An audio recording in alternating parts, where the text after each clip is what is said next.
Ese koko kuraguza ni ukuri? Ese ibyo abantu bavuga ngo bareba ahazaza babivuga babikura ku Mana cyangwa baba babeshya imitima yacu badi? Nitwa Patrick Omega, uyu munsi turi buvuge ku kintu gikomeye, kuraguza no gushaka kumenya ibizaba imbere bitanyuze mu nzira z'ijambo ry'Imana di. Hari abantu bajya kwasamura abahanuzi b'ibinyoma, basoma mu gitaka, mu nkoko, mu ndoto ngo bababwire ibyo bashaka kumva. Ariko se Imana yacu yibivugaho ikira? Twegere Bibiliya zacu badi. Ese urayigirara? Aha, twikomereze. Tegeka kwa kabiri ibice 18 umurongo wa 10 tugeze 12. Ntihakagire umuntu wo muri mwe uhishura ibinyugunyugu cyangwa umurozi cyangwa umupfumu cyangwa uragura cyangwa ubaza abapfuye. Ibi byose Imana irabitubuza. Ntabwo ari uburyo bwo kumenya, ahubwo no gushyira amagara yawe mu maboko y'ikibida. Aha, urabyumva se? Mureke ntitukabe nka ba bandi ati tubarekurire umwami wanyu Yesu Kristo, ati reka da muturekurire baraba. Aha, mugiye kuba nka ba bandi se ngo amataguranwa itabi? Nta gihe umucyo wahindutse umwijima badi. Se wigeze ujya kuraguza cyangwa wizera ibyavuzwe n'umurozi cyangwa umupfumu? Menya ko ubuzima bwawe buyoborwa n'Imana da, si ibyapa bibuyobora cyangwa amarozi cyangwa ibisimba cyangwa inzozi z'abantu cyangwa inzozi za zahabu wabaye umukire cyane. Oya da, oya. Icyo Imana ishaka ni uko twizera ijambo ryayo, tukayoborwa n'Umwuka Wera, kuko ari bwo buryo bwonyine bwo kumenya ukuri.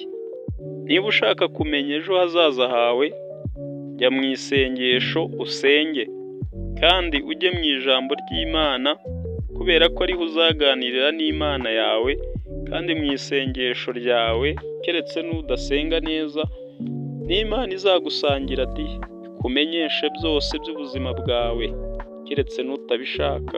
Mureke twongere tubumbure Bibiliya zacu di.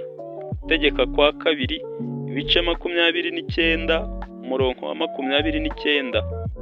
Ibihishwe ni iby'Imana yacu, naho ibigaragara ni ibyacu n'abana bacu iteka ryose. Ubwo rero ntitugomba gusimbuka umurongo Imana yashyizeho ngo tumenye ibyo itigeze itubwira na mba. Inshuti zanjye, aho kugira ngo ujye kuraguza, menya ko hari Imana igufitiye umugambi kandi mwiza pe, kandi ushobora kuwumenya binyuze mu gusenga no kuyumvira badi. Nuko rero mureke umwanzi ntakadushuke da. Niba uhuye n'ikibazo, wikwihutira gutekereza ahari intege nkeya zawe, cyangwa se ngo utekereze uburyo byakubayeho, jya umenya neza ko hari ubundi butabazi utarebesha amaso, kubera ko Mwami wacu Yesu Kristo ajya kuzamuka mu ijuru asize atubwiye ngo, abibwira n'abigishwa be, aratubwira ngo nzabohereza Umwuka Wera ari we mufasha wanyu, kandi azabibafashamo byose.